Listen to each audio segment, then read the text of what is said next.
গড়ি, অনেক তো বড় হয়ে গেছিস, কিন্তু এখনো তোর মা অন্যের ঘরে কাজ করে তোকে খেতে পড়তে দেয়। আর আমাদের দেখ, আমরা প্রতি মাসে মায়েদের হাতে কিছু করে টাকা তুলে দিই।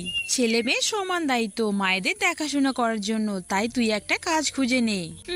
থাক থাক, আমাকে আর এত জ্ঞান দিতে হবে না। করিস তো 2 টাকার চাকরি, যা যা নিজের কাজে সামাল দিয়ে গিয়ে। গড়ি এভাবে মুন্নিকে উঁচু গলায় কথা বলতে থাকে। তারপর গড়ি সেখান থেকে সোজা বাড়িতে চলে যায়। মুন্নি অনেক মন খারাপ করে। গড়ি তার মায়ের কাছে আসলে তার মাও সেই একই কথা বলতে থাকে।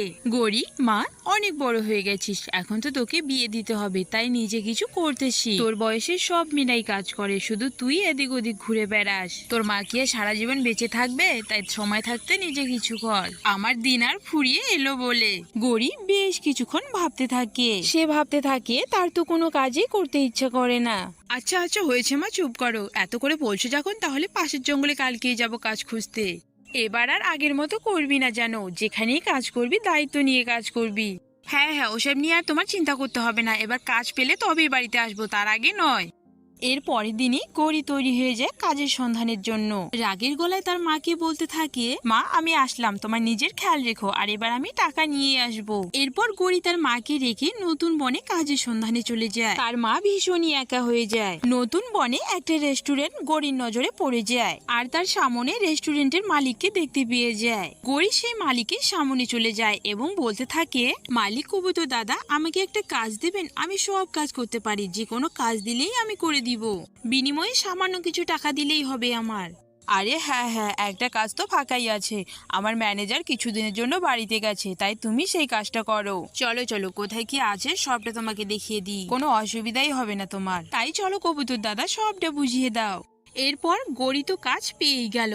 প্রায় 2-3 দিন খুব ভালো মতো দায়িত্ব নিয়ে কাজ করেছিল, কিন্তু সেই দিন, আরে ওই তো একজন বসে আছে, ওনাকেই জিজ্ঞেস করি। যাই হোক, এই দিদিটাকেই জিজ্ঞেস করব। ম্যানেজার দিদি, ও ম্যানেজার দিদি, এখানে কি কি খাবার রয়েছে? আমি নতুন এসেছি তো তাই জানি না, একটু বলে দাও না। এই যা তো এখান থেকে, আমাকে একদম বিরক্ত করবি না। যা গিয়ে ভিতরে বস, যা আছে দেখে খেয়ে নিস। দেখছিস না আমি এখানে কাজ করছি, আমাকে একদম জ্বালাতে আসবি না যেন। এক্ষুনি আমার সামনে থেকে চলে যা। আরে আরে, আমাকে এভাবে বলছো কেন? ম্যানেজার হয়েছে দেখে কি মাথা কিনে নিয়েছো? একদম আমাকে চোখ রাঙিয়ে কথা বলবেন না, ঠিক আছে? যত বড় মুখ নয় তত বড় কথা। দাঁড়াও, তোকে দেখাচ্ছি মজা। এরপর গড়ি সেই বাচ্চা মেয়েটার কাছে গিয়ে তাকে অনেক মারতে থাকে। ঠিক সেই মুহূর্তে মালিক সেখানে চলে আসে। এই এই গড়ি, তুই ওকে মারছিস কেন? বাচ্চা মেয়েটা কি দোষ করেছে তোর? আমার রেস্টুরেন্টে এরকম ঘটনা আগে কখনো ঘটেনি, তাই তোমাকে আর আমি আমার কাজে রাখতে পারবো না। যাও যাও, এক্ষুনি আমার সামনে থেকে বেরিয়ে যাও, আমি তোমার আর মুখও দেখতে চাই না। হ্যাঁ হ্যাঁ, তাই যাচ্ছি, থাকবো না আর এখানে, এক্ষুনি চলে যাচ্ছি।